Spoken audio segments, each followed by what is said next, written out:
Hello friends, this is Sadhana. Welcome to tower classes. आज जो discussion रहने वाला है वो रहेगा government seat versus private seat, यानी गवर्नमेंट सीट बेहतर है या प्राइवेट सीट। एंड आज का जो डिस्कशन रहेगा, स्कोरिंग सब्जेक्ट कौन कौन से हैं, आप किस तरह से बेहतर स्कोर कर सकते हैं, and how many marks for government seat. Government seat के लिए कितने मार्क्स हैं चाहिए आपके लिए। How can achieve good score in UPBEd entrance, आप यूपीबीएड एंट्रेंस में कैसे एक अच्छा स्कोर पा सकते हैं।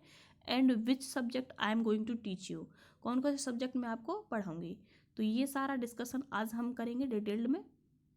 तो फर्स्ट हम डिस्कशन करेंगे कि यूपीबीएड एंट्रेंस में government seat versus private seat, यानी गवर्नमेंट सीट बेहतर है या प्राइवेट सीट। तो दोनों ही सेम है, आप चाहे गवर्नमेंट कॉलेज से कीजिए या प्राइवेट कॉलेज से कीजिए, सीट आप गवर्नमेंट लाइए या प्राइवेट लाइए, दोनों बीएड का जो वैल्यू है बराबर रहता है। लेकिन फ़र्क सिर्फ इतना रहता है कि गवर्नमेंट सीट से आप कम फीस में अपना दोनों साल कंप्लीट कर जाते हैं, यानी कि आपका 10,000 रुपये में फर्स्ट ईयर में 5,000, 5,000 सेकेंड ईयर में, आपका दोनों साल 10,000 रुपये में आराम से कंप्लीट हो जाएगा। और जो प्राइवेट सीट के लिए आप मोटा अमाउंट भरना पड़ता है आपको, लाख से 1.5 लाख रुपये में आपका, और दोनों साल कंप्लीट होता है। गवर्नमेंट सीट में क्या है, एक अच्छी टीचिंग ट्रेनिंग आपको दी जाती है, एक बेहतर एक्सपीरियंस होल्डर आपको प्रोफेसर मिलते हैं जो आपको बहुत अच्छा एक्सपीरियंस देते हैं टीचिंग का, आप कैसे एक बेहतर टीचर बन सकते हैं। एंड प्राइवेट कॉलेज में भी मेरा जो एक्सपीरियंस रहा है, मेरा गवर्नमेंट कॉलेज से एक्सपीरियंस रहा है, क्योंकि मेरा गवर्नमेंट कॉलेज से ही बीएड रहा है। तो अब मैंने जो अपने फ्रेंड्स बाकी जो भी प्राइवेट कॉलेज से कर रहे हैं, तो उन्होंने यही बताया कि वहाँ का रेगुलरिटी इतना खास नहीं रहता है, ना क्लासेस का, ना टीचिंग ट्रेनिंग का, ना बेहतर एक कैसे एक टीचर बन सकते हो उस तरह का कोई खास एक्सपीरियंस नहीं रहता है। क्योंकि उनको क्या है, घर बैठ जाओ, आप भले कॉलेज आओ ना आओ, आपको आपकी बीएड डिग्री मिल जाएगी। तो इस तरह से प्राइवेट कॉलेजों का ऐसा कुछ माइंडसेट रहता है। लेकिन गवर्नमेंट क्या है, गवर्नमेंट कॉलेज वाले आपको टीचिंग ट्रेनिंग के लिए बुलाते हैं और आपको एक बेहतर टीचर बनाते हैं।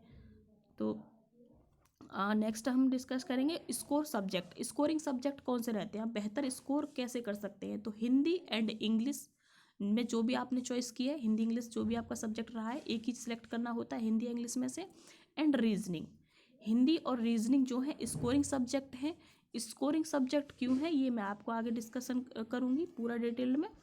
And how many marks for government seat, अगर आप जनरल क्राइटेरिया से हो, जनरल कैटेगरी मतलब सबके लिए जनरल सामान्य जो कैटेगरी रहती है, अगर आप 200 प्लस स्कोर कर पा रहे हो, 400 का पूरा टोटल पेपर रहता है, तो आप एलिजिबल हो जाओगे गवर्नमेंट सीट के लिए। How can achieve good score, आप गुड स्कोर कैसे अचीव कर सकते हो। जीके, हिंदी इंग्लिश में से एक सेलेक्ट करना होता है, रीजनिंग एंड आपका सब्जेक्ट, यानी साइंस आर्ट कॉमर्स, क्या आपका सब्जेक्ट बैकग्राउंड रहा है। तो जीके, जीके का कोई फिक्स नहीं है, जीके की कोई लिमिट नहीं है कि जीके इतना पढ़ लिया बस हो गया। जीके का कोई ऐसा नहीं है, मतलब एक सागर की तरह है कि मतलब फैला फैला सा, कहीं से कुछ कहीं से कुछ, तो कोई फिक्स क्राइटेरिया नहीं है कि जीके इतना है। फिर भी मैंने उसके लिए आपको 2 बुक्स ऑलरेडी बता दी हैं, एक वीडियो मैंने आपको बुक्स के बारे में बता दिया है कि आप उसको जाके देख सकते हैं, लूसेंट की और दृष्टि पब्लिकेशन की। ये दो बुक अच्छी हैं जिसमें आप जीके में अच्छा कर लोगे। एंड हिंदी इंग्लिश में से, हिंदी इंग्लिश यानी ग्रामर जो है हिंदी वाला, एक फिक्स है कि आपको संधि समास और आपको संधि विच्छेद समास और ये सब अलंकार वगैरह आप कर लोगे, तो ये फिक्स है। ग्रामर का फिक्स है कि आपने इतना व्याकरण कर लिया तो आपका हो जाएगा। अगर आप 50 क्वेश्चन आते हैं हिंदी के, अगर आपने 45 क्वेश्चन भी आप कर पा रहे हो, 40 से 45 क्वेश्चन, तो आप कर जाओगे। एंड रीजनिंग में भी 50 में से 45 42 आप क्वेश्चन कर लगा पा रहे हो तो हो जाएगा आपका, आपको बेहतर तैयारी आप कर सकते हो रीजनिंग के साथ में।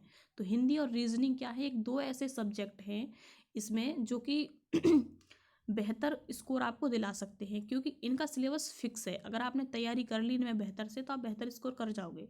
सब्जेक्ट वाला आपका क्या रहता है, साइंस है, आर्ट है, कॉमर्स है, तो ये आपके सब्जेक्ट हैं, आपने पढ़े होंगे 11th 12th में एंड ऑल्सो ग्रेजुएशन में। तो अगर आपका आर्ट बैकग्राउंड है तो आप जो जीके पढ़ रहे हो वो उसमें कुछ मिसमैच कर जाएगा, यानी मैचिंग सब्जेक्ट हो जाएगा। जीके आपने पढ़ा है तो वो आर्ट वाले में आपके काम कर जाएगा। तो जिसमें history, geography and polity subjects वगैरह आते हैं आर्ट वाले सब्जेक्ट में, और वही हमारे जीके में रहते हैं। तो जिनका आर्ट बैकग्राउंड है उनके लिए जीके अच्छा स्कोरिंग हो जाएगा। तो अगर साइंस और कॉमर्स रहा है तो फिर भी आप बेहतर कर जाओगे, आपको अपने सब्जेक्ट को थोड़ा थोड़ा पढ़ लेना है। बाकी आपने पहले से पढ़ा होगा तो आप क्वेश्चन इतने लगा लोगे, लेकिन हिंदी और रीजनिंग पे आपको ज़्यादा फोकस करना है क्योंकि स्कोरिंग सब्जेक्ट है। Which subject I am going to teach you, मैं आपको कौन से सब्जेक्ट पढ़ाऊँगी यानी पढ़ाने जा रही हूँ। जीके पढ़ाऊँगी मैं, जीके की मेरी वीडियो मिलती रहेंगी आपको, जिसमें से आपको एग्ज़ाम के पॉइंट ऑफ व्यू से ही मैं आपको जीके के क्वेश्चन से निकाल के आपको कराऊंगी। एंड हिंदी में मैं आपको व्याकरण कंप्लीट कराऊंगी। एंड रीजनिंग में आपको करा दूंगी। तो ये मैं आपको 3 सब्जेक्ट कराऊंगी जो कि कॉमन सब्जेक्ट हैं, चाहे आप साइंस बैकग्राउंड से हैं, चाहे आप आर्ट बैकग्राउंड से हैं, चाहे आप कॉमर्स बैकग्राउंड से हैं। ये तीनों सब्जेक्ट आपको देखने को आपके पेपर में मिलेंगे, बशर्ते सिर्फ एक स्ट्रीम अलग रहेगा जो आपका सब्जेक्ट से होगा, साइंस आर्ट कॉमर्स। ये 50 क्वेश्चंस आपके अलग होंगे जो आपको खुद से तैयार करने होंगे, आपने पढ़े भी होंगे ग्रेजुएशन एंड 11th-12th में। बाकी जीके, हिंदी, रीजनिंग ये कॉमन होंगे जो सभी के लिए होगा। ये सेक्शन, तीनों सेक्शन सभी के लिए होता है। इनमें से 150 क्वेश्चन, 300 मार्क्स। और हिंदी रीजनिंग में आप बेहतर कर पा रहे हो, 40 से 45 क्वेश्चन कर पा रहे हो, तो 45, 90, 180, 180 आप 180 मार्क्स आप हिंदी रीजनिंग से निकाल लोगे। 180 से 170 नंबर आप हिंदी रीजनिंग से निकाल लोगे। बाकी जीके में और इसमें करके आप अपना 40-50 क्वेश्चन निकाल, 40-50 नंबर ला के आप अपना 200 प्लस 200, 200-250 कुछ नंबर आप आराम से ले आओगे।